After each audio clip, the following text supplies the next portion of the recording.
Salut les sportifs! Je vous souhaite la bienvenue pour ce 7e numéro des Good View.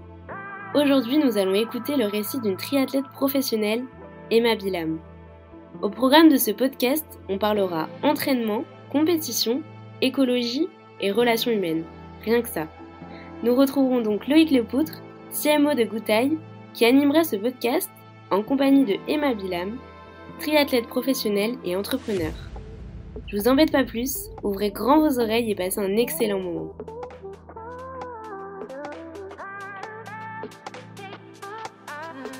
Emma Bilam, bonjour. Je suis heureux de te recevoir sur le podcast Good View. On va passer un petit moment ensemble. Ça me fait un peu bizarre d'être avec toi et de faire ce podcast pour différentes raisons que je n'arrive pas à expliquer. C'est comme si j'étais timide en fait. C'est parce que je t'ai déposé sur une montée à Calpe l'année dernière, je pense, et maintenant tu as peur. C'était un faux plat descendant. Non, c'était le faux plat montant où on a dépassé les deux gugus là, et où les garçons ont explosé. Donc, je suis enchanté de t'accueillir. Je vais te laisser te présenter pour les auditeurs, et puis on va parler du sport, mais pas que, aussi de la nature, de l'écologie. On va parler aussi de la relation humaine et tout ça. Merci pour l'invitation déjà, ça me fait plaisir de te entendre. C'est vrai que la dernière fois qu'on avait discuté, c'était il y a une année déjà. Et puis, le monde a beaucoup changé, comme pas du tout, j'ai l'impression, en une année. Donc, ça me fait un petit peu bizarre aussi de parler de triathlon et d'autres choses, alors que finalement, ça a un peu été une année où ça a été un peu mis de côté. Mais voilà, je me réjouis de chatter. Alors, raconte-nous un petit peu qui tu es. Je pense que je suis là parce que tu me connais en tant que triathlète. Ça fait 7 ou 8 ans maintenant que je fais du triathlon au niveau professionnel, ou en tout cas que j'essaye, que j'essaie de me donner les moyens avec plus ou moins de succès. Et puis actuellement, j'ai une petite entreprise à côté et puis j'essaye de m'entraîner encore une petite vingtaine d'heures par semaine dans l'espoir de retrouver une course bientôt et de pouvoir retrouver la compétition. Tu as une particularité, c'est que tu t'es mis au triathlon sur le tard, à 24 ans ou 25 ans. Alors, ce n'est pas tout à fait vrai parce que j'ai fait une carrière de nageuse et puis après, j'ai fait quelques années de triathlon en junior avant de claquer la porte du sport en me disant j'ai fait ça la moitié de ma vie, j'en ai marre, j'ai envie de voir autre chose, j'ai fait des études. Et puis, je suis revenue au triathlon, effectivement, vers 24-25 ans, quand je faisais un stage à Berlin, en fait, pour mes études d'architecture. Et sur place, je me suis dit, si je veux vraiment améliorer mon allemand, c'est pas au bureau que je vais pouvoir le faire. Et je me suis inscrite dans un club de triathlon pour rencontrer du monde et améliorer mon allemand. Et puis, c'est là que j'ai repris. J'ai rencontré tout un tas de personnes vraiment sympas. Et autant dire que les 6 mois que j'ai passés à Berlin, je n'ai pas travaillé beaucoup, mais j'ai fait énormément de sport. Et puis, j'ai redécouvert un petit peu le triathlon. Donc, voilà, j'avais repris à ce moment-là et je crois que j'ai passé pro 2 ou 3 ans après. Oui, c'est ça. Donc, tu n'as pas suivi un cursus classique de formation, machin. Tu as eu des pauses, tu es reparti, tu as recommencé, tu as fait un autre sport au début. Puis tu t'es lancé sur le longue distance. Qu'est-ce qui te plaît dans le longue distance? Ça, on n'en a jamais discuté. Pourquoi tu as choisi... j'imagine que tu n'as pas fait de courte distance parce que tu n'allais pas assez vite à pied, j'imagine. C'est pas vrai en fait. J'ai fait du court, j'ai fait des Coupes d'Europe, j'ai même fait une Coupe du Monde à Londres en 2015, je crois. Effectivement, je courais pas tout à fait assez vite, mais je courais quand même mieux que maintenant. Donc, je faisais quand même un point en dessous de 36 sur 10 kills. Donc, c'est pas mal. Voilà, c'était pas un néog, mais c'était pas pire. Mais non, surtout, ce que j'aimais pas sur le court, c'était la baston, en fait. Je suis pas quelqu'un qui aime la confrontation. Et peut-être que d'autres diraient le contraire, mais en tout cas, c'est pas quelque chose que j'aime du tout. Et déjà dans l'eau, ça tabassait, ça faisait vraiment pas de cadeau. Du coup, j'avais une appréhension énorme à chaque fois que je devais aller me battre sur 1500 mètres avec 60 autres filles. Et le vélo, c'était un peu pareil, quoi. Alors, j'avais l'avantage de la technique sur le vélo, contrairement à certaines autres. Mais des demi-tours, il fallait chaque fois être placé. Je crois que la course que j'ai fait à Londres, c'est un des événements les plus dangereux que j'ai fait de ma vie. C'était le peloton du Tour de France avec l'arrivée en ville et le sprint final, quoi. Ça touchait les roues. Je ne sais pas comment on n'a pas fini par terre. Et puis c'est vrai que voilà, à pied, après derrière, je partais souvent très bien sur les 2 kilomètres, puis après je séchais. Toutes les filles passaient à côté, donc c'était une bonne expérience, mais le long était, je pense, plus adapté à mes qualités, puis surtout j'étais beaucoup plus tranquille. Donc je n'avais pas à me battre forcément avec qui que ce soit d'autre que moi-même. Donc c'était, en tout cas pas physiquement, donc c'était bien. Toi, personnellement, qu'est-ce que tu aimes dans cette distance? Tu as fait beaucoup d'Half Ironman. En compétition, tu as fait très peu d'Ironman. Tu as une explication par rapport à ça? Ou est-ce que c'est la distance que tu préfères, c'est celle qui dure entre 4 et 5 heures? Ou c'est vraiment parce que tu as commencé et que tu n'as jamais encore pu aller jusqu'au bout de ce que tu veux? Je pense, premièrement, ça paraît un petit peu étrange, mais je pense qu'il y a des athlètes qui s'entraînent pour la compétition, et puis il y a d'autres athlètes qui s'entraînent par plaisir et qui font la compétition parce qu'ils en ont envie, mais peut-être ce n'est pas le facteur principal qui les motive. Et je pense que moi, je fais un petit peu partie de ces gens-là. Si je ne fais pas de compétition pendant un moment, j'ai un petit manque, j'ai quand même envie d'aller me prouver face à moi-même.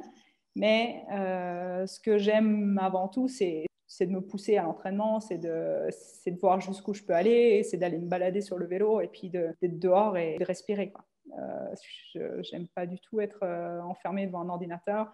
Ma longueur de journée, je me sens vraiment pas bien à la fin si je ne suis pas sortie de la journée, pour moi, c'est une journée perdue. C'est avant tout pour ça que je fais du sport.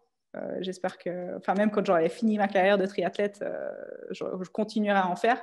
Et le long distance, c'est un petit peu une extension de ça, je pense, plutôt par rapport au cours. Mais j'essaie de reformuler parce qu'il y avait 2 questions en une, en fait. Et puis, la raison pour laquelle j'ai fait plus de cours que de long, c'est que pour le long, il faut un certain temps pour se développer, pour arriver à une certaine maturité physique aussi. Et je l'ai vu aussi dans mon parcours, on ne peut pas tout de suite se lancer sur du long et être performant. Donc, effectivement, j'ai débuté par beaucoup de semis et j'ai passé sur le long, je crois, en 2016. J'étais avec un coach à l'époque qui m'a lancé sur le long. Et puis, physiquement, je pense que ça correspond plus à mes aptitudes. Donc, je ne vais pas forcément ultra vite, mais je pose le vélo, je suis encore capable de bien courir dans presque toutes les courses que j'ai faites. Malheureusement, j'ai quand même réussi à me blesser pas mal de fois. Et du coup, dans mon parcours ces dernières années, il n'y a pas beaucoup de long, mais essentiellement parce que je n'avais pas l'entraînement qu'il fallait pour aller les chercher. Simplement parce que je n'ai pas été assez constante au niveau de l'entraînement pour m'aligner après sur du long. Quelle est ta relation avec l'entraînement? Tu disais que l'entraînement faisait partie de ta vie, au-delà de la compétition. Mais est-ce que tu distingues l'entraînement dans des périodes comme celle-ci et l'entraînement pour préparer une compétition? Est-ce que tu l'abordes de la même façon? Ou pour toi, il y a vraiment des choses qui se passent dans ton approche bien différentes de ce que ça pourrait être comme dans une période où tu t'entraînes pour t'entretenir? Je balance souvent un peu entre... C'est difficile parce que j'ai de la peine à me tenir à un entraînement structuré sur le long terme, en fait. Au bout d'un moment, je ne sais pas si c'est parce que j'ai aussi beaucoup de travail à côté, et au bout d'un moment, j'ai juste besoin de lâcher et d'aller m'entraîner sans réfléchir. J'ai jamais aimé les chiffres. Cette année, c'est la première année où j'ai un capteur de puissance sur mon vélo. J'ai jamais été mathématique par rapport à l'entraînement. Je l'ai souvent fait à l'envie. J'ai passé beaucoup d'années aussi sans coach, où je sortais et j'allais juste faire ce que moi j'avais envie de faire et ce que mon corps me disait de faire. Et si je suis dans un format plus structuré, je remarque vite que je tiens 1 mois, 2 mois, 3 mois. Et au bout d'un moment, j'ai besoin de casser ces barrières et puis juste d'aller suivre un petit peu, à l'instinct, en fait. Non, ça ne change pas forcément par rapport au fait si je prépare une course ou non.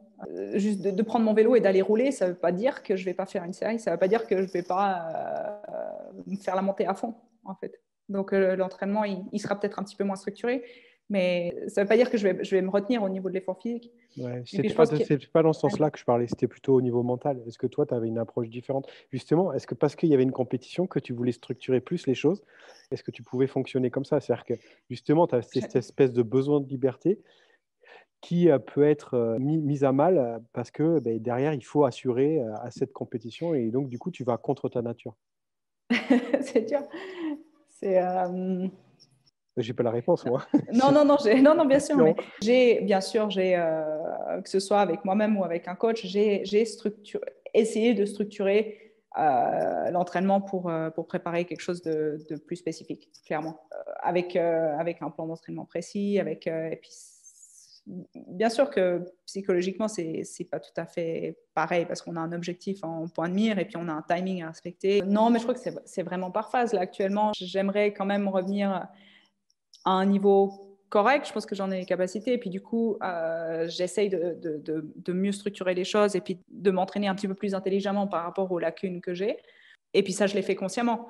Et puis, ça ne veut pas dire que je vais à l'entraînement plaisir parce qu'il y a quelque chose d'écrit sur un plan. Mais je sais que voilà, ça va fluctuer. Il y aura des moments pour de la structure et puis il y aura des moments qui seront plus libres. Et puis, je pense que pour un athlète, c'est quand même important parce que ça permet de relâcher non seulement musculairement, mais aussi psychologiquement et pas de continuer à tirer sur la corde jour après jour, mois après mois, année après année.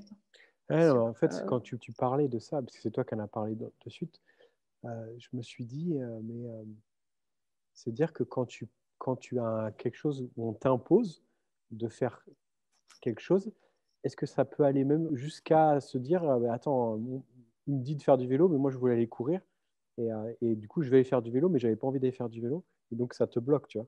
Ça dépend, en fait, je fonctionne beaucoup à l'instinct et puis ça dépend d'où ça vient, en fait.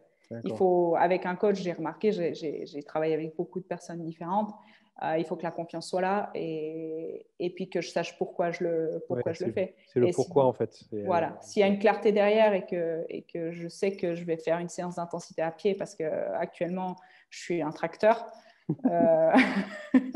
j'ai aucun problème, même si il fait grand beau, j'aurais préféré aller sur un col.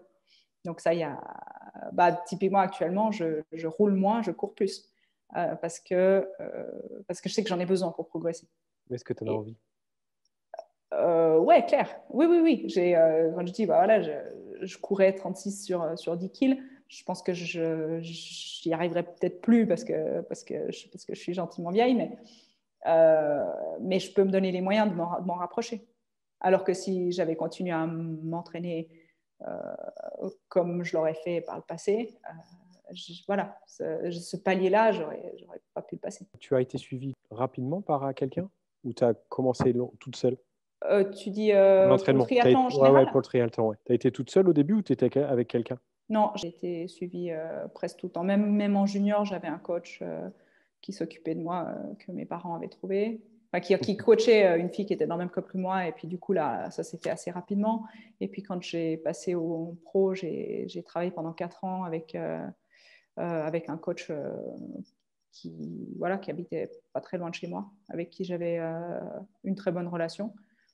Et puis, ça a commencé enfin, non, je ne veux pas dire que ça a commencé à se détériorer, mais les relations que j'ai pu avoir les coachs depuis, j'ai plus réussi à retrouver la même confiance pour rester, pour pouvoir construire quelque chose sur la durée. En fait. D'accord, ok. Donc voilà, j'ai alterné un peu des passages plus ou moins encadrés et puis d'autres où longtemps je me suis coachée moi-même. Alors, je ne sais pas si coacher c'est le bon mot, mais je suis drivé, tu veux dire. Voilà. Ça, j'ai pas de souci. J'ai pas de souci à me lever le matin, aller dehors, aller appuyer sur les pédales. Ça, c'est pas un problème. Je sais pas si coacher c'est le bon mot. Et justement, comment tu fais pour faire toute seule?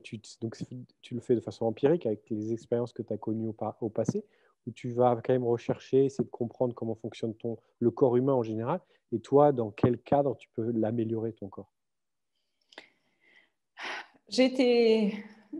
Alors c'était aussi un petit peu de ma faute, hein, parce que j'étais avec un coach assez connu pendant longtemps. On s'est embrouillé, on s'est pas du tout entendu. Et après ça, je suis partie m'entraîner toute seule. Et puis j'avais quand même, je pense au fond de moi, j'avais une grosse envie de bien faire. J'avais encore un niveau qui était très bon.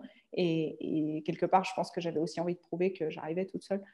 Et j'ai voulu aligner 6 semis en 8 semaines, je crois.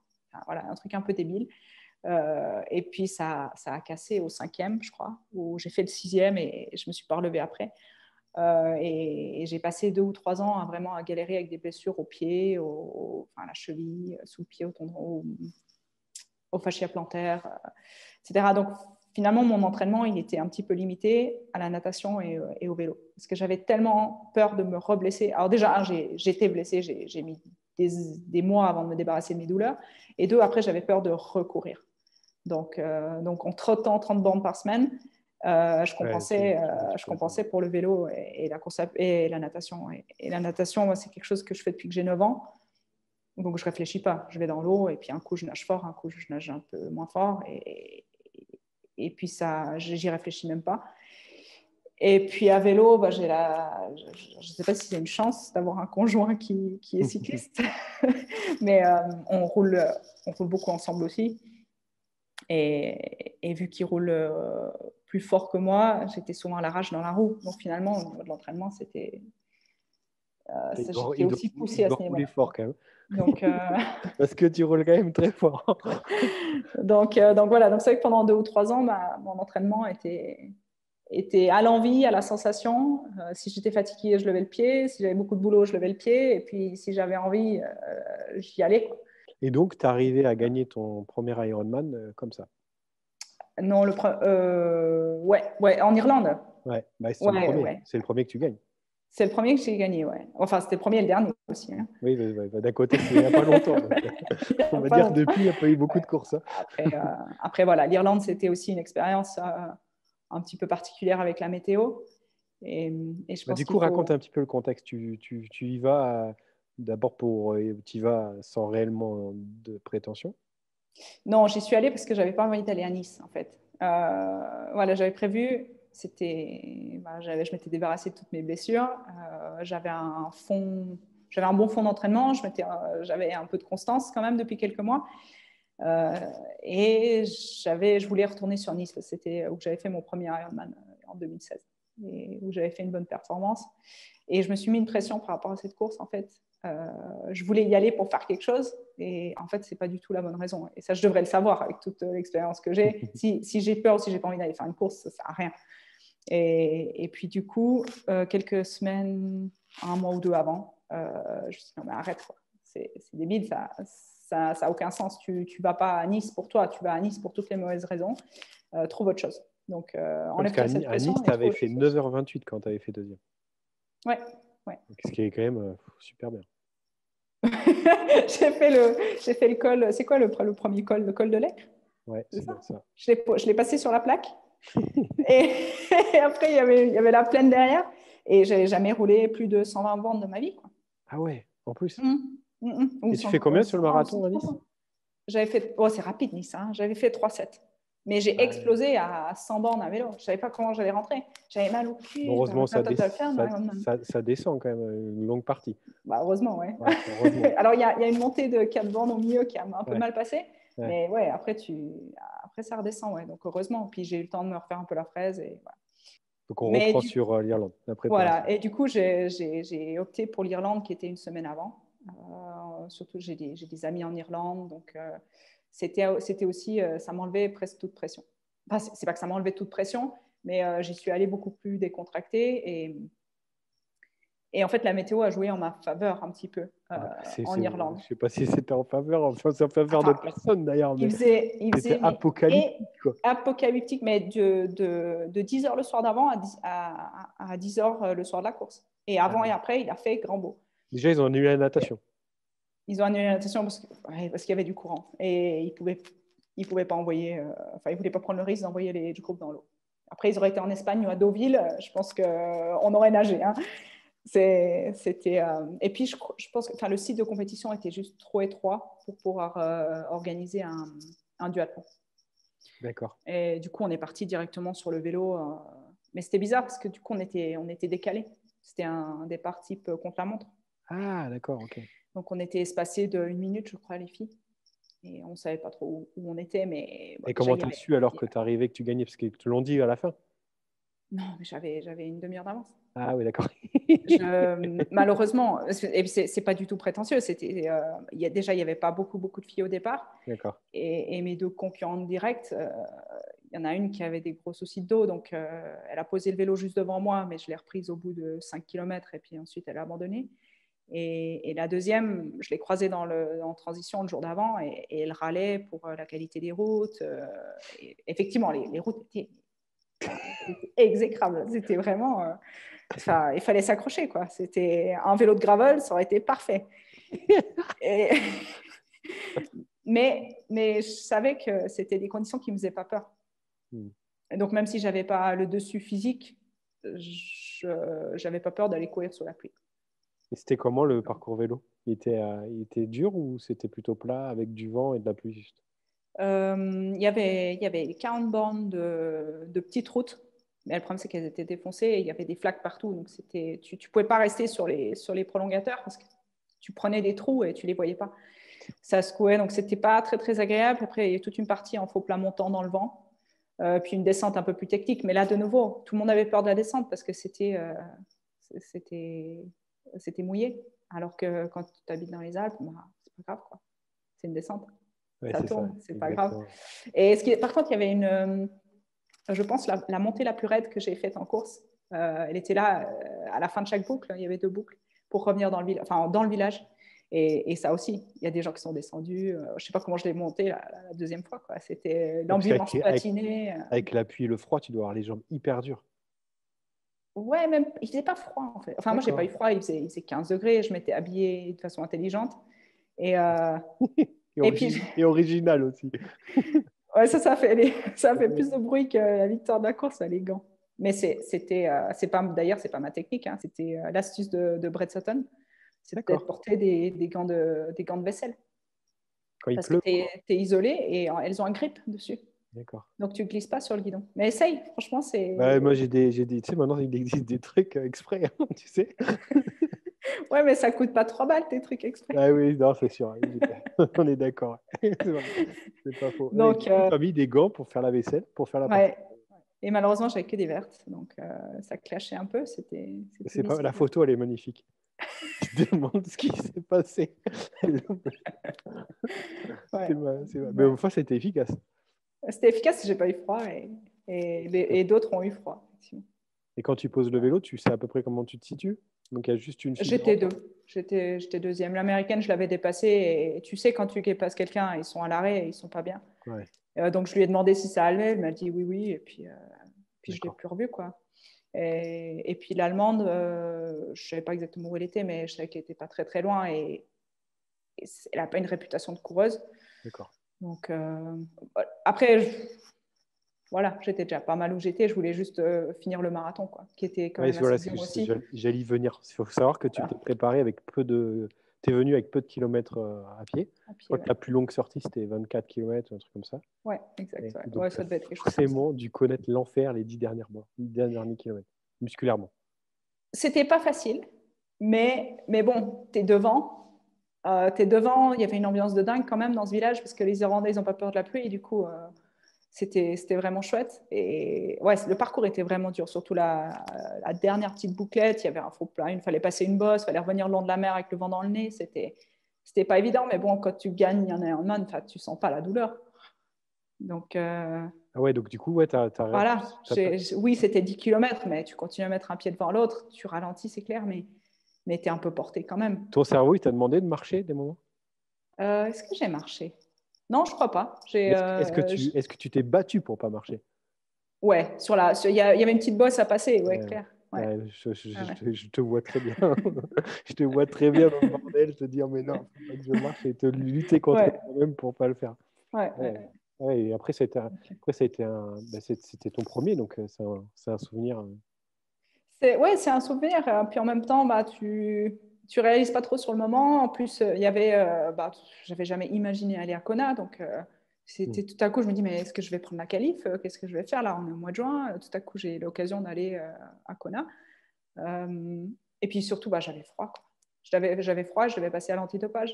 Donc ça coupe un petit peu aussi. Tu es détrempé et puis tu dois encore aller faire pipi dans un pot. C'est pas forcément ce que tu as envie de faire sur le moment. Ouais, tu peux pas te changer. Ouais. Non, mais c'était évidemment. Mais c'est que ça s'efface un petit peu. Tu réalises après. Et quand tu as fait Nice, donc en fait, tu as fait 2 Ironman Nice et. Non. J'ai Attends, fait, on a fait combien? Nice. Alors, la première année, j'ai fait Nice, Zurich et Embrun. C'est Ah oui, peut-être pour ça que j'ai fini t'as l'année fait sur les Zurich. rotules. T'as fait Zurich, c'est ça. Et Et puis ça, Embrun derrière. c'était ton choix, c'était le choix de l'entraîneur à l'époque? Ah, c'était le coach. Nice, Zurich, Embrun. Ok. C'était prévu de faire Embrun et il a dit, bon, bah... Non, c'est pas vrai. C'était prévu de démarrer à Zurich, de faire mon premier à Zurich. Et ben, j'étais un peu en avance sur l'entraînement, je pense. Et il m'a dit, oh, écoute, regarde, il y a un truc à Nice début juin. Là. Peut-être qu'il faudrait que tu y ailles. D'accord. Donc, Nice, Zurich, Embrun. Et Embrun, c'était ta première expérience, donc t'es cramoisi, j'imagine.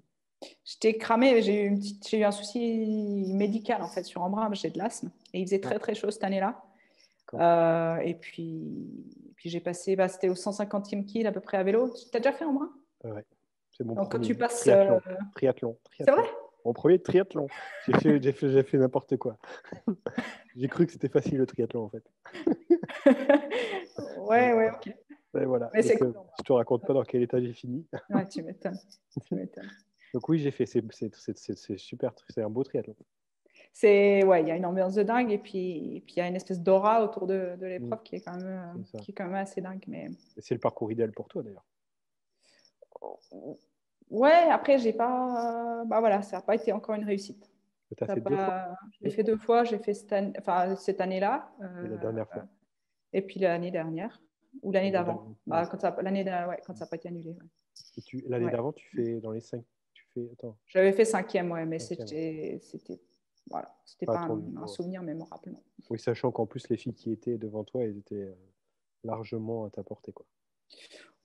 Je pense que l'Ironman est tellement long, il peut tellement se passer de choses. Oui, non, mais je veux dire, que le papier, finalement. Ouais, mais bon, sur le papier, finalement, ça ne veut pas dire grand-chose, tu vois.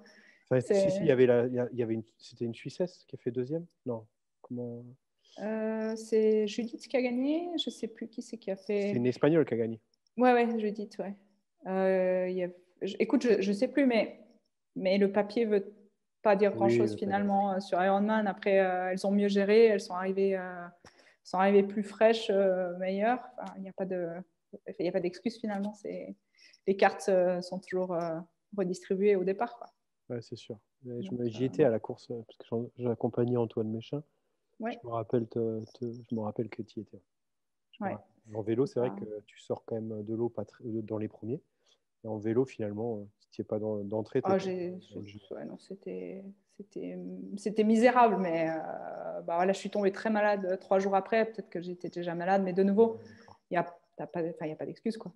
Ça répond pas. Et puis ce genre d'épreuve, ça rigole pas, quoi. Non, ça rigole pas. À la moindre erreur. Et ça, c'est pour toi une épreuve que tu veux gagner, j'imagine. J'aimerais aller en brun, être contente de moi, plus qu'autre chose. Est-ce que après je vais être devant? Je sais pas. Après, ça dépend pas de moi, ça. Tu as déjà connu le flow? Ouais. Raconte-moi. Quand? Et c'est pas après ça que tu cours finalement? C'était en Suède. Il y a eu plusieurs événements qui me restent en tête, mais je pense que la plus marquante, ça devait être un 70-3 en Suède. Tu vois, je parle en français, alors que j'aurais pu dire 70.30. Sur un 70-3 en Suède, ça devait être en 2016 aussi. J'ai fait tellement de courses cette année-là. Je pense que j'ai fait 3 foules et il y avait 8 ou 9 semis entre deux. C'était un truc de... Tu m'étonnes que tu as fini. Bref, je suis allée en Suède et j'étais un peu cramée. Et je suis arrivée en avion le jeudi soir et je me suis envoyé une séance à pied. Donc, j'étais coachée à ce moment-là. C'était pas mon coaching à moi. J'avais 21 fois 3 minutes avec 1 minute de pause en arrivant le jeudi soir. Pour le courir le week-end? Le course, c'était le dimanche, je crois, ou le samedi. Non, elle était le dimanche, la course. Bref, j'ai fait une natation moyenne. J'étais inexistante sur le vélo. En plus, c'était un parcours roulant, mais pour moi, d'un pénible, d'un chiant. J'ai jamais réussi à me mettre dedans. Et j'ai posé le vélo, j'étais 4 ou 5e, je sais pas. Et je pars à pied, mais complètement. J'avais juste pas vraiment envie d'être là. C'était une de ces courses où j'aurais pas dû y aller parce qu'elle m'inspirait pas. Et j'aurais pas forcément dû perdre l'énergie d'y aller. Bref, donc je démarre et je suis au 7e kilomètre. Je me dis, oh, putain, c'est long, je ne vais jamais arriver au bout.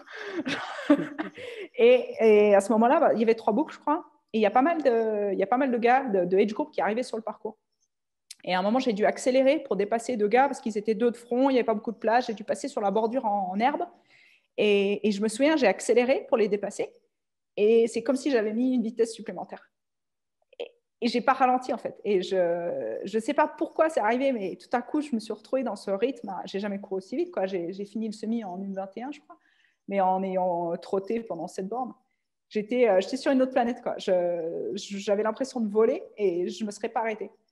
C'était vraiment cool. J'avais mal, mais en même temps, tu t'encaisses et tu continues. Tu as l'impression d'être invincible. Ouais, donc ça, c'était génial. Et en vélo, tu l'as connu, ça quelques fois à l'entraînement, 1 ou 2 fois en course, en Irlande en course, mais c'était une autre course, c'était le Challenge Galway. C'était aussi un truc plat, aussi dans des conditions absolument dantesques, sur une bordure de route, entre les réflecteurs avec des camions qui passaient à côté. Et puis j'avais la tête dans le guidon et je volais. Et puis une fois à Deauville aussi. Enfin, il y a quelques moments qui ressortent. C'est pas chaque fois, mais... Tu as gagné aussi le triathlon de l'Alpe d'Huez. Ouais, alors là, je n'étais pas dans un état de flow. D'accord. Ah ouais, pas du tout. C'est vrai? Non. Parce que c'est dur à gagner cette course. Ouais, d'ailleurs, je ne sais pas pourquoi ni comment je l'ai gagné. Quelque part, je ne méritais pas vraiment parce que j'ai fait... là, je n'ai pas été très pro. J'avais peur, j'étais un peu blessée. Et puis, je suis partie comme un âne sur le vélo en me disant, ouais, ça va passer. Mais j'avais une alimentation que j'avais pris au supermarché du coin le jour d'avant parce que j'avais oublié mes gels. Et c'était j'avais du massepain, j'avais des abricots, j'avais des noix. Et puis, je suis arrivée au pied de la Duèze avec, je crois, 9 minutes d'avance. Et j'en ai perdu 7 dans la montée, quoi. J'ai fait un virage et j'ai explosé. Et une fringale totale. Et c'était horrible. Une douleur. Je dis, mais je vais rester sur cette montagne. Jamais je vais arriver en haut. Oui, en plus, c'est pas facile à monter. Il y a quand même que pentes, en plus au début, qui sont bien cotons quand même. Ouais, tu passes le premier ravito. J'ai pris du coca, évidemment, c'était bien trop tard. Ouais, bien sûr. Et puis je suis arrivée en haut, j'avais encore 2 minutes. Et j'ai terminé avec encore 1 d'avance. Je sais pas comment. Parce qu'en plus, il est vraiment casse-pattes, le parcours à pied.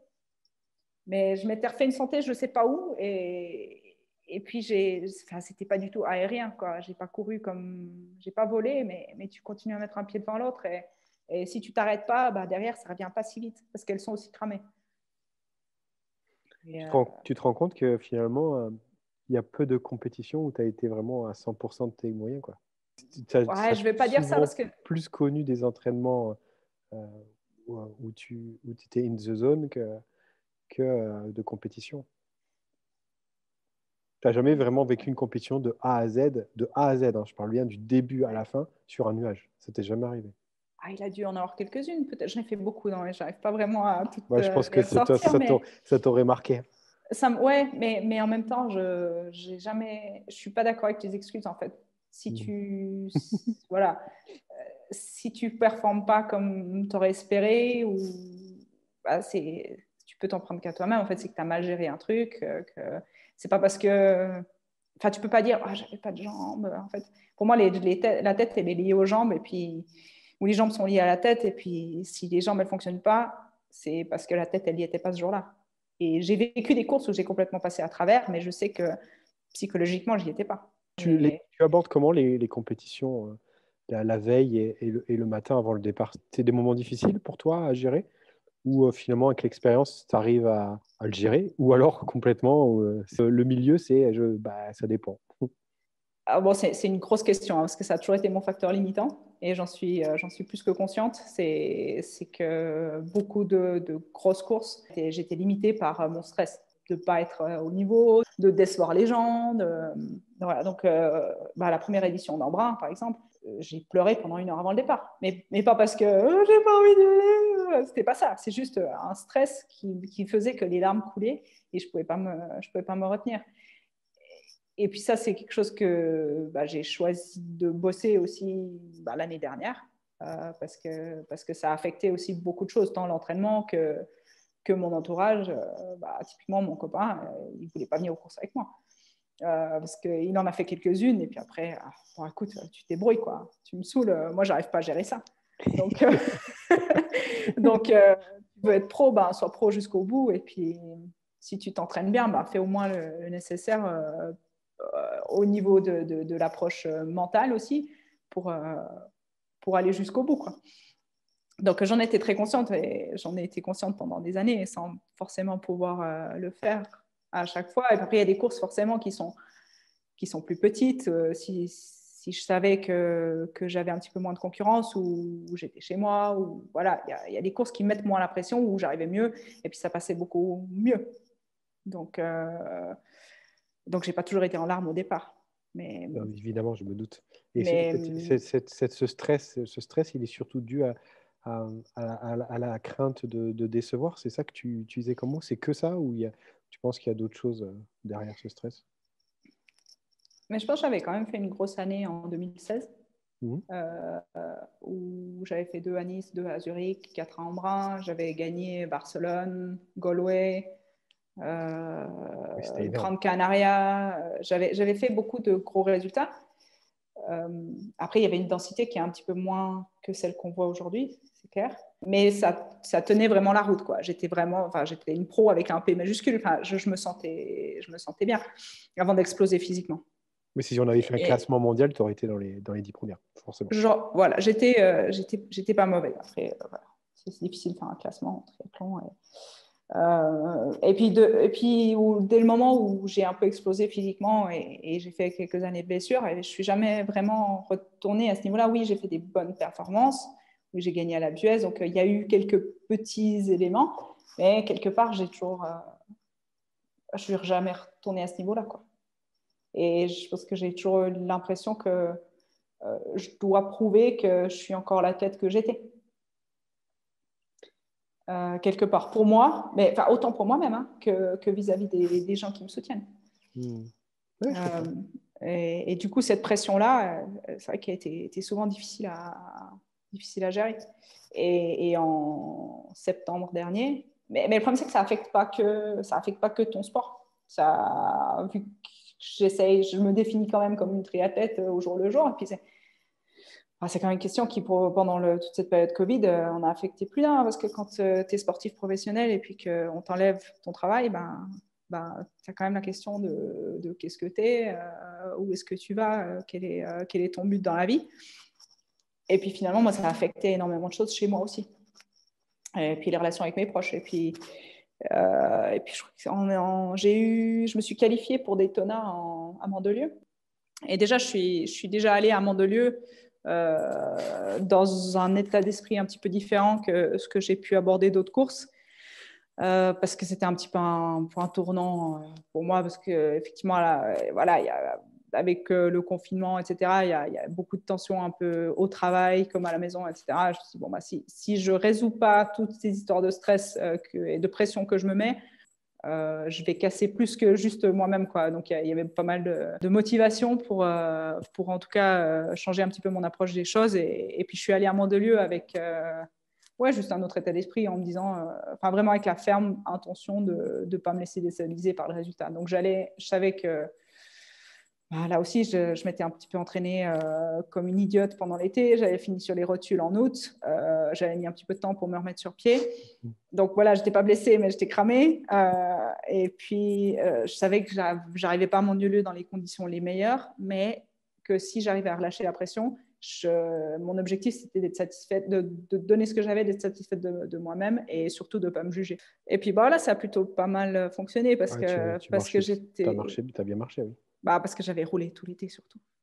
J'avais roulé tout l'été, et puis parce que j'avais un petit ascendant technique sur d'autres. Ouais, c'est pas technique que tu avais, tu t'appuyais plus fort sur les pédales, parce que quand tu es passé à côté, elle était déposée. Et pourtant, elle était championne du monde. Mais bon, le profil était à ton avantage, on va dire. Ouais, elle a retourné les choses à pied. Hein. Ouais, voilà, c'est ça. Par contre, après, derrière, des côtés, elle court plus vite que les hommes. Donc, c'était impressionnant. Je suis sortie de la transition, j'avais 30 secondes d'avance, je crois. Et je me suis dit, allez, je tiens 1 kilomètre. Et je ne sais pas si j'ai tenu 1 kilomètre. Mais, Ouais, elle a couru 1h15, ça 1h15. Je ne sais pas combien elle a couru. Je ne sais pas combien moi j'ai couru. Même pas, je crois que c'était moins, c'est monstrueux, quoi. Donc, ouais, c'était monstrueux. Donc je suis allée à Daytona, et entre Mandelieu et Daytona, j'ai vraiment fait un gros travail pour aborder la compétition de Daytona avec des objectifs clairs qui n'étaient pas basés sur les résultats. Et ça sonne un petit peu cliché comme ça, mais j'ai travaillé avec un préparateur mental pour ça. Que ce soit dans le sport ou dans la vie, il y avait certaines choses que je devais lâcher, et juste pour être un petit peu plus posée. Et puis même si aujourd'hui, je suis stressée parce que je travaille énormément, je ne suis plus jamais retombée dans ces pressions-là, dans ces attitudes et dans ces états d'esprit-là, en fait.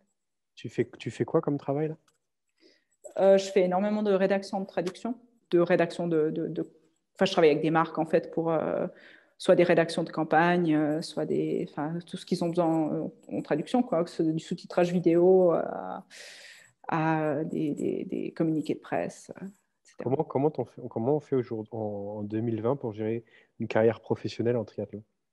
Alors toi, tu es suisse. Je suis suisse. Ouais, je suis suisse-anglaise, mais je suis suisse, ouais. Tu habites en Suisse. Bon, j'imagine que c'est pas mieux qu'en France, à ce niveau-là, en termes de comment vous vous débrouillez, quoi, pour vivre. Parce que ça, peu de gens s'en rendent compte, ça, dans la difficulté pour vous d'en faire un métier. C'est difficile, mais c'est un choix. Puis il y a beaucoup de liberté avec ce choix. Donc, non, effectivement, c'est pas facile au jour le jour, surtout en Suisse où on a des loyers, on a des factures de denrées alimentaires, etc. Enfin, c'est vrai qu'il y a un coût de la vie qui est certain en Suisse, qui n'est pas forcément celui qu'on a ailleurs. Mais c'est pareil pour tout le monde. Donc, financièrement, c'est difficile de joindre les deux bouts avec des sponsors, à moins d'être vraiment au top niveau, ce que moi et beaucoup d'autres ne sont pas. Et puis, moi, j'ai fait le choix de travailler à côté. Parce que, à part une année dans ma carrière, j'ai toujours bossé à côté, dans un domaine ou un autre. C'est aussi pour un équilibre mental aussi, hein, de mon côté. J'ai essayé d'être sportive à temps plein. C'est pas quelque chose qui me convient. Je cogite, je tourne en rond. Cette routine, tu deviens folle, quoi. Voilà. Donc, ça m'étonne pas du tout. Donc, j'ai besoin de ça. Là, c'est un petit peu viré de l'autre côté. Donc, je travaille plus que ce que je m'entraîne. Et la récupération passe à la trappe. Donc, c'est pas extraordinaire non plus. Mais je suis persuadée qu'il y a de la difficulté pour tout le monde, que tu dois te lever le matin pour aller dans un bureau et travailler pour quelqu'un d'autre que toi, dans un truc qui ne te plaît pas forcément. Donc, il y a beaucoup de gens qui sont dans ce cas-là. Donc ça, effectivement, c'est très difficile tous les jours. Je ne peux même pas imaginer comment ça doit être, parce que ce n'est pas un choix que j'ai fait. C'est un choix que je n'ai consciemment pas fait. Donc oui, il y a plein de difficultés qui vont avec mes choix et mon mode de vie, mais c'est conscient. Et puis moi, j'ai une liberté que énormément de personnes n'ont pas. Si j'ai envie d'aller rouler à midi ou à 10h le matin ou à 14h ou à 20h, j'y vais, en fait. Et ça, pour moi, ça n'a pas vraiment de prix, en fait. Et du coup, toi tu as toujours travaillé à côté, dans un objectif de stimulation intellectuelle. Au niveau financier, ça a été aussi... non, alors on va dire que le niveau... Il n'y a pas que... D'accord. Non, bien sûr qu'il faut remplir les caisses. Hein. Je crois que ma plus grosse année de triathlon, oui, je tournais avec du prize money. Mais j'ai couru toutes les 2 semaines. En 2016, avec tous les résultats que tu as eu beaucoup de sollicitations de marques pour te sponsoriser, autre que soutien matériel, dire financier? Non. C'est ça, il faut que les gens qui nous écoutent se rendent compte, quoi. C'est que Alors, je me vends pas très bien, et ça je le sais. C'est aussi pas quelque chose que j'aime faire. J'aime pas devoir quoi que ce soit à quelqu'un. Donc, je préfère gagner mon propre salaire. Enfin, je préfère travailler pour mettre du pain sur la table plutôt qu'on me verse de l'argent pour aller faire du vélo, même si c'est la définition d'un sportif professionnel. Donc, c'est pas péjoratif. Hein. Je ne veux pas juger les gens, mais pour moi, c'est pas quelque chose que je fais tranquille, en fait. Donc, je préfère gagner moi-même mes sous. Mais c'est quand même très, très difficile de recevoir de l'argent pur, du cash pur pour son sport, en fait. Ah ouais, t'as du mal, ça? Et d'autant plus en Suisse. En Suisse, Oui, tu as du mal à. Oui, c'est pas j'avais compris que tu avais du mal à l'accepter. Non, tu as du mal à l'obtenir, d'accord. Ah, les deux. Les deux. Ah, les deux? Ah ouais, d'accord. Ouais, absolument. Ouais. Ouais. D'accord, c'est marrant ça. Parce que tu as l'impression que tu dois quelque chose après derrière ou quoi? Oui, absolument. Ouais. Et d'où C'est, la pression. Ouais. Ok. J'ai pas envie de devoir quoi que ce soit à qui que ce soit finalement. Okay. Pour aller. Voilà. C'est un peu mes parents. Hein. Mes parents me soutiendraient volontiers. Ils l'ont eu fait. Mais ce n'est pas quelque chose que je veux leur demander, en fait.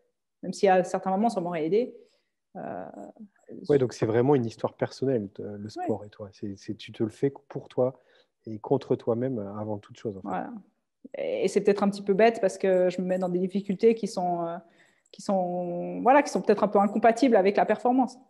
De travailler 50 heures par semaine. En ce moment, oui, ça c'est clair que si je m'en entraîne 25, bah, voilà, il ne reste plus de temps de temps. Oui, mais là, c'est le contexte qui fait ça. Là, le contexte, c'est... Comment tu le vis d'ailleurs, cette année là? Ça fait un an. Il y a un an, je crois qu'il y a un an, on était encore en Espagne. On était encore en Espagne. D'ailleurs, je crois que c'était la dernière semaine. Oui, mais je pense que vous êtes partis, je crois, le dimanche. Ouais. Guillaume est arrivé le mardi. Ouais. Le vendredi, ils ont fermé la piscine. Et nous, le dimanche matin, on a rempli la voiture, on est parti. Parce que j'avais un 28 mètres carrés, pas de balcon, et on était dedans là. C'était vraiment, c'était pas apocalyptique, mais c'est vrai que c'était un peu le stress. Il y avait des voitures de police avec des haut-parleurs le long de la plage, veuillez rester chez vous. Ah ouais, ça a fini comme ça. Ça a fini comme ça. Et... À une semaine près, quoi. C'est ouf. Ouais. Et du coup, nous, on a pacté, on est rentré dans les Pyrénées chez ses parents et on a fait le confinement en France, en fait. Alors que les Suisses ont eu un petit peu moins de restrictions. Donc, on aurait très bien pu rentrer en Suisse. Et du coup, comment tu le vis en tant que sportif, cette période-là? L'année dernière, je l'ai relativement bien vécu parce que de nouveau, la compétition n'était pas primordiale. Et puis, j'en ai fait 3, je crois, l'année dernière. Tu en as gagné un en Italie, d'ailleurs? Voilà, je suis allée en Italie, à Mandelieu et à Daytona. À Daytona, voilà, pour l'expérience. Donc, c'était rigolo. Oui, le parcours idéal pour toi était 1m58. C'était génial. J'ai adoré. Voilà. C'était là, autour d'un anneau, c'était trop. J'ai kiffé. C'était mes épaules, au bout de 20 minutes, elles ont adoré aussi. Là, c'est mathématiquement pas possible que tu sois performante sur un parcours. Non, Tu pèses combien? 50 kilos?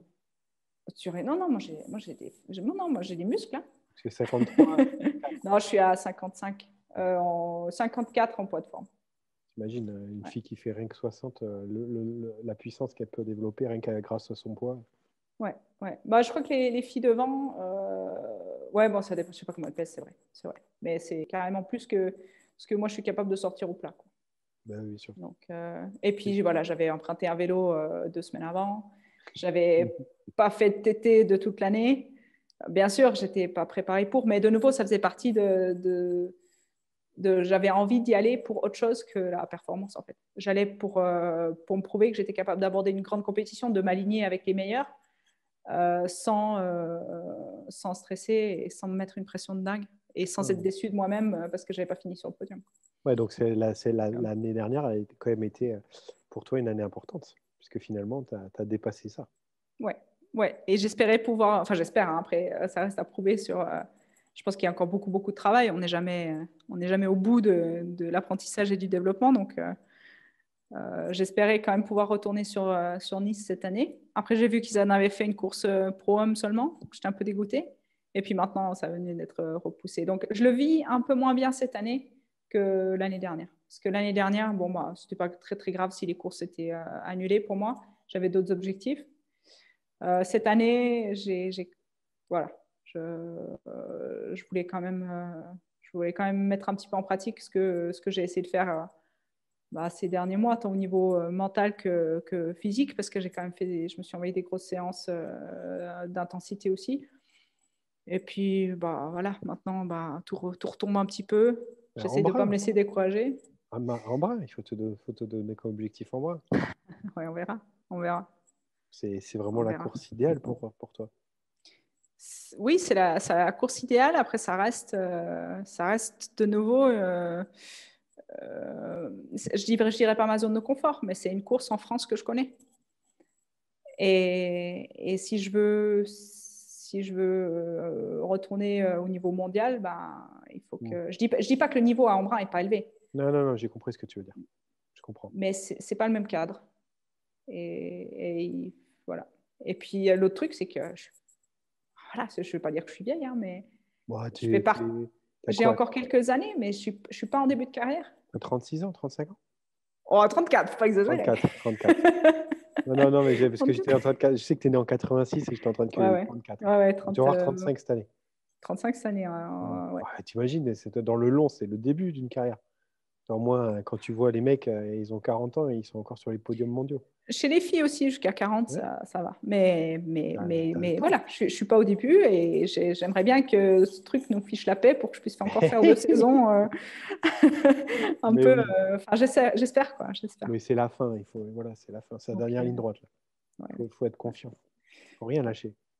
Non, c'est bien. Okay. Et du coup, alors, on a parlé beaucoup de triathlon finalement. Ouais, mais attends, j'y viens. J'ai pas fini. Justement, on a un truc qu'on n'a jamais parlé tous les deux. C'est aujourd'hui, toi qui vis à la montagne, donc au plein centre de la nature, comment tu te places, toi, en tant qu'être humain et un triathlète professionnel vis-à-vis de ton impact sur l'environnement? Ah, ça, tu t'attendais pas comme question. Non, mais à part ça, c'est une question qui est tout à fait déjà actuelle et qui me trotte beaucoup dans l'esprit, mais pas forcément au niveau de l'impact environnemental direct, mais plutôt par rapport à mon travail et la société de consommation. Mais ça, on peut y revenir après. Vas-y, des détails, c'est-à-dire, qu'est-ce que tu voulais dire entre ton travail et la société de consommation? J'ai un conflit quand même qui est assez grand au jour le jour, parce que je travaille avec des marques pour vendre des produits. Et dans mon éthique, je trouve qu'on est dans une éthique qui est une croissance trop rapide et tout ça est poussé par la surconsommation. Et moi, je gagne ma vie en l'encourageant, en fait, quelque part. Voilà. Donc, moi, je soutiens les marques pour vendre leurs produits, alors que finalement, ce n'est pas quelque chose qui me convainc. Moi, je roule sur un vélo qui a 4 ans, 5 ans maintenant. Ça ne me pose aucun problème. Il fonctionne, il va vite, il n'y a pas besoin de le remplacer tant que ce n'est pas cassé. Et pourtant, dans mon activité de tous les jours, je suis en train d'encourager les gens à acheter des chaussures, quoi. Une nouvelle paire de chaussures, alors qu'ils en ont déjà 10. Et puis, même en tant que triathlète, ça, finalement… Le sponsoring, tout ça, c'est fait. Ouais, c'est exactement ça. C'est pour créer de la visibilité. J'ai un gros problème avec les réseaux sociaux. Malheureusement, ça fait partie de. Enfin, personnellement, hein, je pense qu'il y a beaucoup d'athlètes qui sont dans le cas aussi, où ça fait partie du rôle d'un athlète professionnel aujourd'hui. C'est d'aider les marques à être visibles. Et ça passe par se mettre en avant, porter des logos, mettre en avant le produit. Et c'est très inconfortable pour beaucoup de monde, pour beaucoup d'athlètes, je sais. Alors, il y en a qui le font avec plus d'aisance que d'autres. Mais voilà, ça fait partie du job, qu'on soit à l'aise avec ou pas. Donc, il faut trouver une façon de le faire qui convienne et de jouer le jeu quand même. Mais c'est un jeu.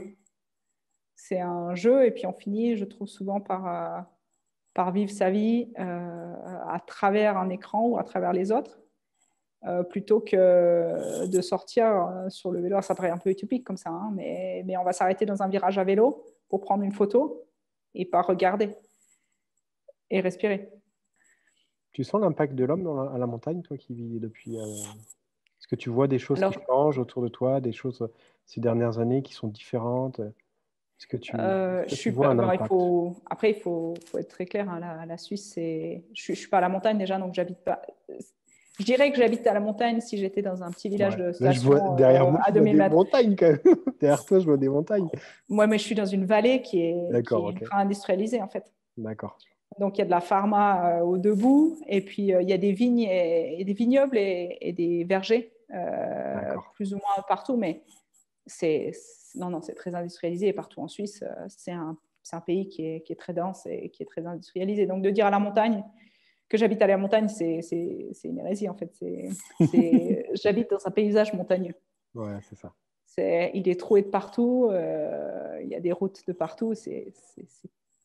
Voilà, on a des climats qui sont qui sont différents de ceux que tu as à Bordeaux. Mais après, on voit qu'il y a des différences avec la neige, par exemple. Ouais, tu vois. Mais là, il a l'air de faire bon, là. Ouais, il a fait jusqu'à 20 degrés ces dernières semaines. Je pense qu'on aura peut-être encore une vague de froid. Mais il faisait moins 10 tous les matins quand j'allais à la piscine début décembre.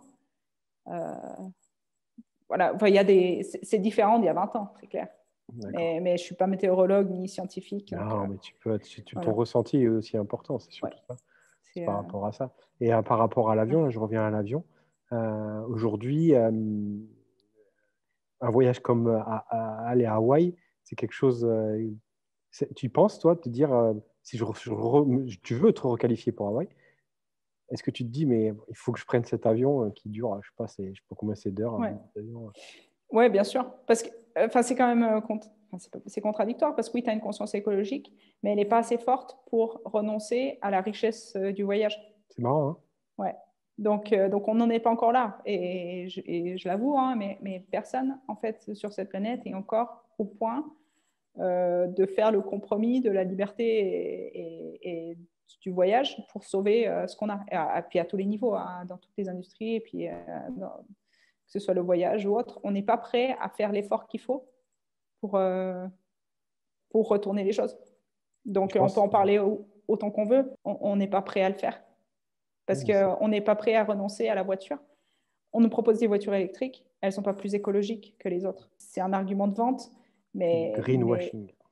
Ouais, c'est le terme technique, mais la production des batteries, c'est un coût monstrueux, tant humain que environnemental.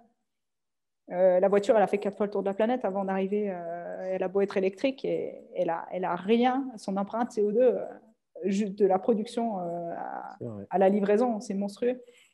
Et du coup, mais on n'est pas prêt à renoncer à la mobilité. Donc on trouve des excuses. Et tu crois qu'on sera prêt quand? Non, malheureusement, pas dans notre vie. Hein. Quand on n'aura plus à boire et plus à manger, je pense. Ouais, c'est marrant. Je me pose souvent les mêmes questions. C'est vrai. Pour aller faire les camps d'entraînement à Lanzarote ou à Tenerife, j'y arrive pas. Donc, je dis c'est soit le sud de l'Espagne ou soit en France, mais on va nulle part. Et c'est vrai que c'est compliqué. Hein. C'est un conflit intérieur au quotidien. Hein. Prendre la voiture pour aller chercher ton gamin qui est à 5 km, tu te dis pourquoi j'y vais pas en voiture, en vélo, quoi. Ouais. Mais tu es stressé par le temps parce qu'on est dans un monde sur vitesse et sur information. Donc, tu as peut-être des athlètes qui t'envoient ou qui t'appellent ou qui t'envoient 1000 messages et tu es obligé d'y répondre. Puis, tout à coup, tu n'as plus que 10 minutes pour aller chercher ton gamin et du coup, tu n'as plus qu'une option et c'est la voiture. Mais même pour Daytona, c'était pas forcément une course qui me plaisait au niveau parcours, faut le dire. Mais c'était une expérience de dingue. J'aurais sûrement regretté de ne pas y être allée. Et puis même si la Floride ne m'inspirait pas particulièrement en tant que lieu des États-Unis, ça nous a fait une bouffée d'air frais parce qu'on a voyagé, on a vu autre chose, on est parti, voilà. On a pris l'avion, on a rajouté quelques grammes de CO2 dans l'atmosphère, ou plus. Et puis, ça nous a fait du bien. Et puis, on n'irait pas renoncer, en fait. Donc, on contribue, même en étant conscient de ça, on le fait quand même. Quoi. Je pense que il y a aussi c'est toujours cette fiction narrative qui fait que à court terme, on n'arrive pas à imaginer l'impact. Tu vois, on n'arrive pas à s'imaginer la réalité des choses à long terme. De ce fait, à court terme, on fonctionne en court-termiste quand on se dit, mais en fait, ça ne va pas changer quelque chose, quoi, tu vois, si je le fais. Parce qu'on n'arrive pas à se projeter peut-être une génération après, se dire, mais dans quel monde on va vivre et comment on va vivre.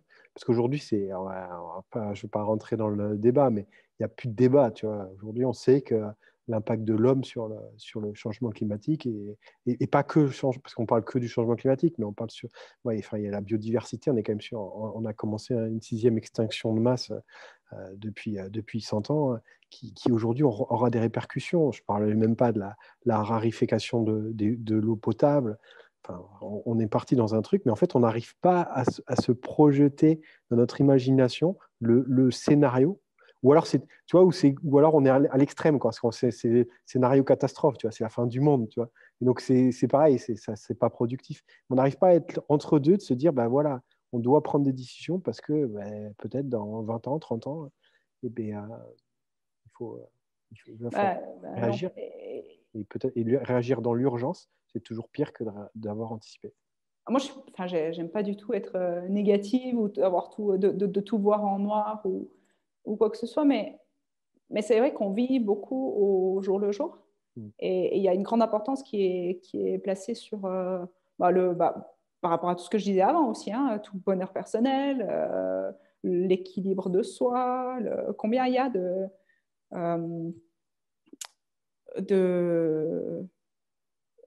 théories et puis d'études, etc., sur le bonheur de l'homme et puis dans la société. Et du coup, on est focalisé là-dessus. Chacun doit tirer le meilleur de sa vie au jour le jour pour finalement se consacrer à quelque chose de plus grand. Et ce qu'on l'a vu aussi pour le Covid, chacun y allait de sa petite sauce, que ce soit au niveau individuel ou au niveau d'un pays. On n'a jamais réussi à faire quelque chose ensemble. Donc, c'est un fait, hein, c'est pas un plus positif ou négatif, on l'a juste constaté, et puis on est des individualistes. Et puis effectivement, c'est difficile de se projeter au-delà de demain. C'est peut-être un peu perso aussi, mais moi je pense que j'aurais pas d'enfant, parce que c'est exactement pour ces raisons-là. Parce que je pense qu'on n'est pas dans un mouvement... je suis très heureuse dans ma vie, hein, et puis je n'ai pas envie de juger quoi que ce soit, qui que ce soit, mais je ne pense pas qu'on est dans un mouvement très... on n'est pas en train de tirer la Terre vers le haut. Et je n'ai pas envie de contribuer à ça, en fait, dans le futur, en mettant quelqu'un de plus, en mettant quelqu'un au monde qui va avoir à gérer ça, ou à subir ça, si tu veux. Tout à fait. Ouais, nous nous sommes posé les mêmes questions. Donc, je pense que... mais je peux pas... Enfin, c'est pas pour juger. Non, mais il n'y a pas de jugement, c'est ta perception des choses, c'est ta perception personnelle. Finalement, c'est aussi pour ça qu'on est là. Enfin, c'est notre façon d'évoluer et d'agir. Donc, et en plus de juger, c'est compliqué parce que je pense que tu es informé, tu es sensibilisé à des choses que beaucoup de personnes n'ont pas connaissance.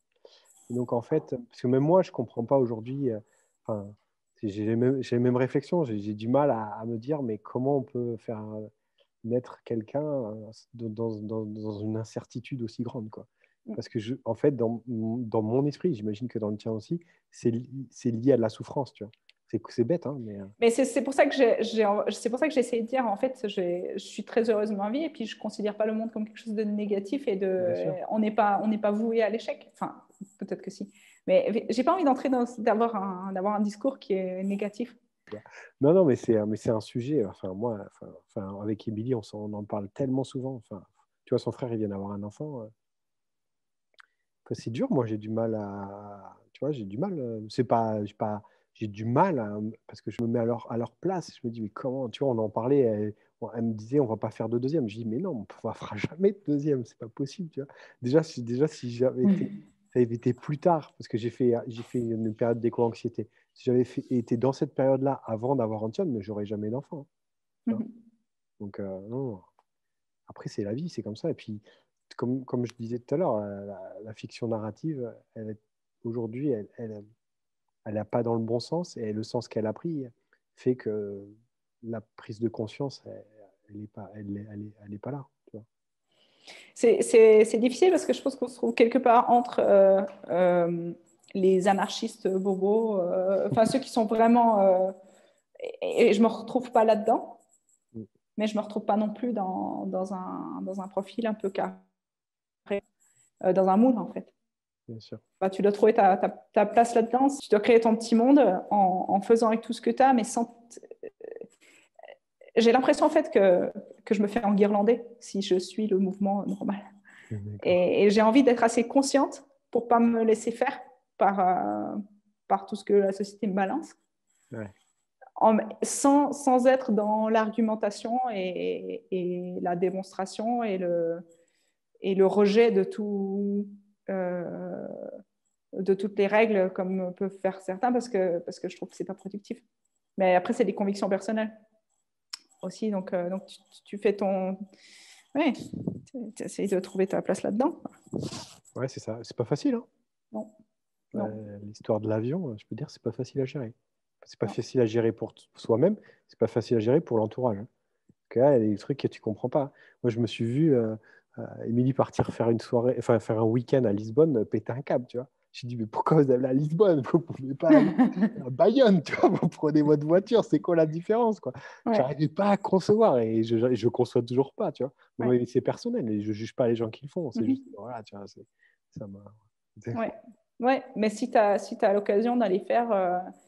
je sais qu'il y a une grosse course de bikepacking au Pérou ou en tout cas en Amérique du Sud, quelque part. Mais je ferai pas ça. Non.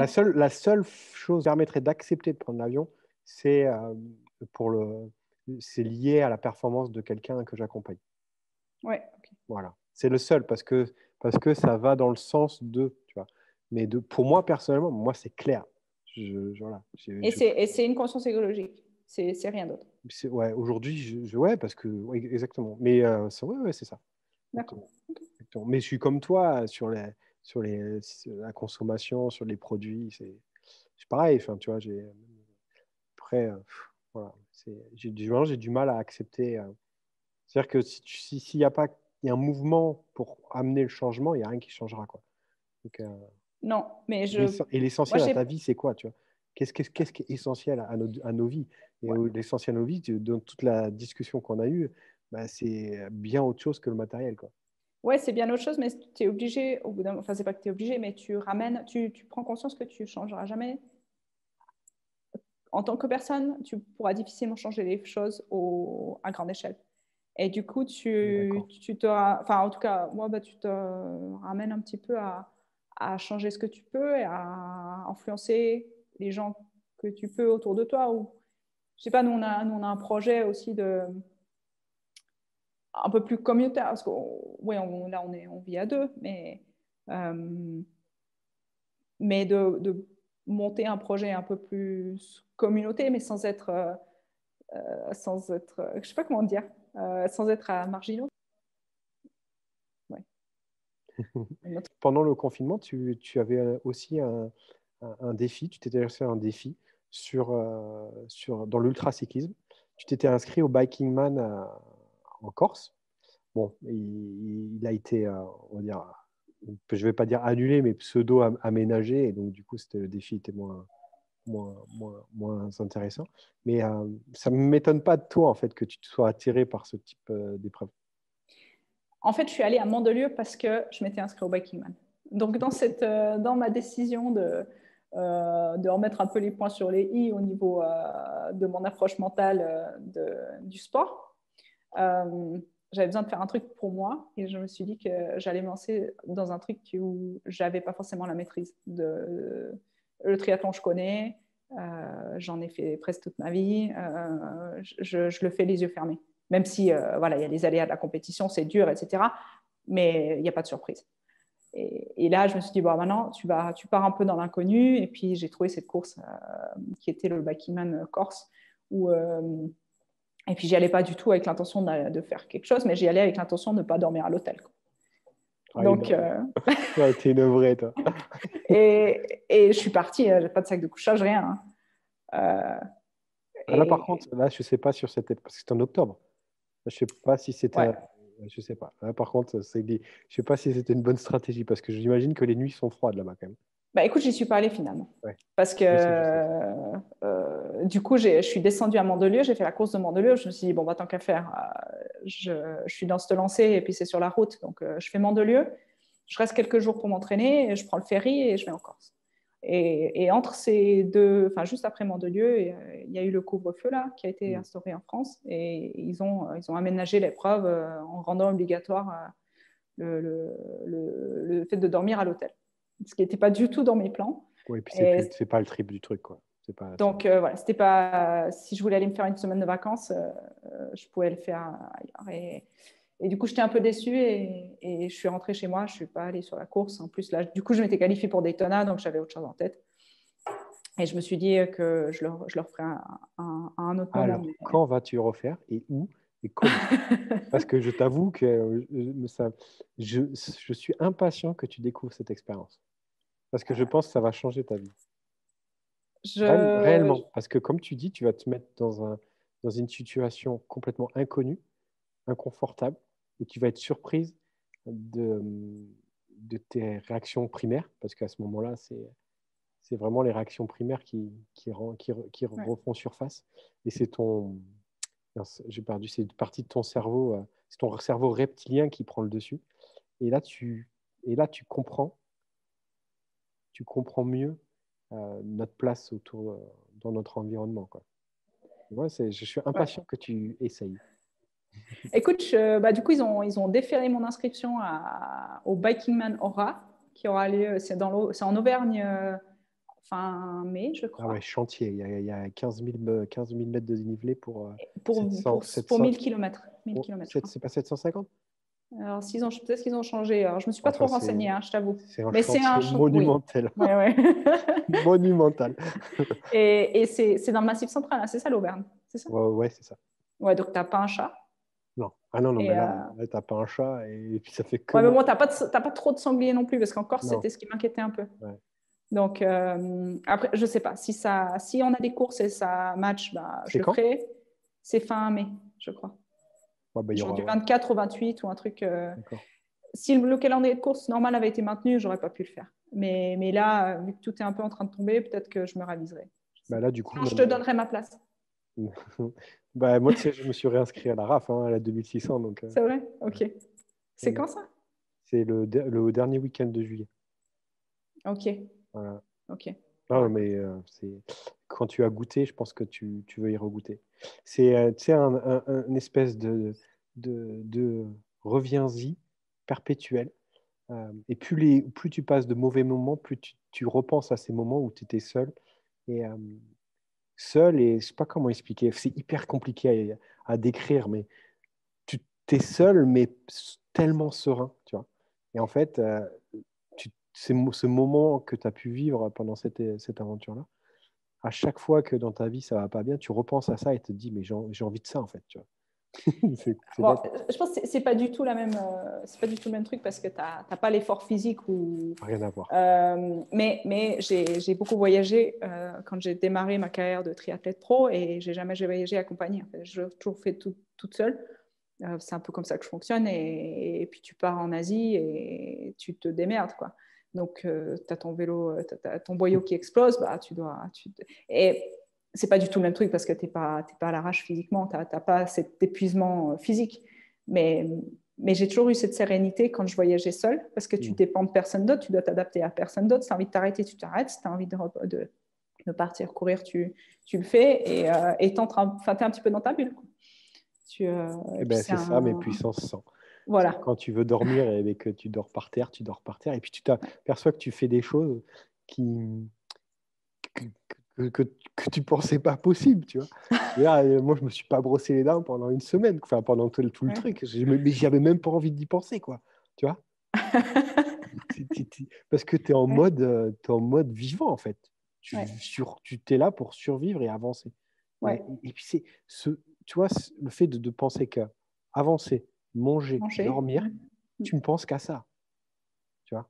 Enfin, je sais pas. Et en fait, l'essentiel est là. Et ça fait un bien. Tu n'as plus de pression. Tu ressors de là, mais c'est différent, quoi. Alors, on a fait cette année, enfin l'année dernière, Guillaume a voulu faire le plus long jour de l'année sur un vélo. Et du coup, on est parti à 5 h du matin et le but, c'était de faire 365 km. Et on l'a fait, je me souviens, jusqu'à 300 bornes, mais nickel. On était entre 2 et 3 sur la route, mais on a fini juste les 2. Et ça allait, mais franchement, j'étais entre 200 et 300 bornes, je volais. Et arrivé à 300 bornes, on a pris une petite montée. Et en 10 minutes, en l'espace de 10 minutes, il y a tout qui a foutu le camp. Et je me suis retrouvée en rade au bord de la route à chialer. Et je ne savais même pas pourquoi. Le corps, il lâche. Et du coup, vous êtes rentré? Ouais, parce que c'était plus un espèce d'épuisement psychologique. En fait, je suis arrivée au bout, le cerveau, il a dit non, stop, je ne peux plus. Ouais, c'est bien. Et 20 minutes après, il est reparti. Exactement. Et voilà. Et du coup, ouais, on est rentré. Ouais. On est rentré c'est up and down, là. Enfin, tu vas voir. Ouais. Je te souhaite de connaître ça. Ça change, franchement, je te le souhaite parce que tu es la personne typique qui va kiffer ça, c'est sûr. Puis le fait de voyager comme ça, ce sentiment de liberté, ouais. Et après ça, et après un truc comme ça, tu te dis, je peux aller partout, quoi, tu vois.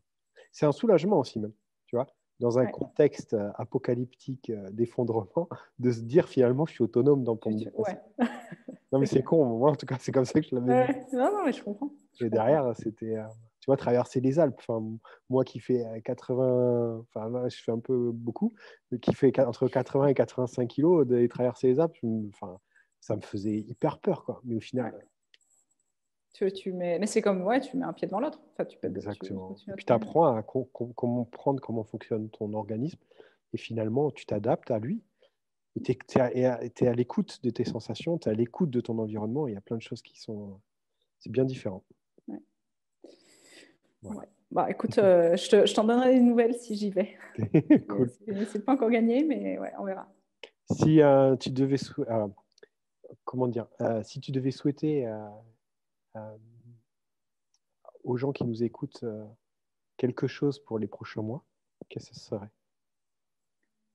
Leur souhaiter quelque chose pour les prochains mois. De la sérénité. Emma Bilam, merci. Mais merci Loïc, merci à toi.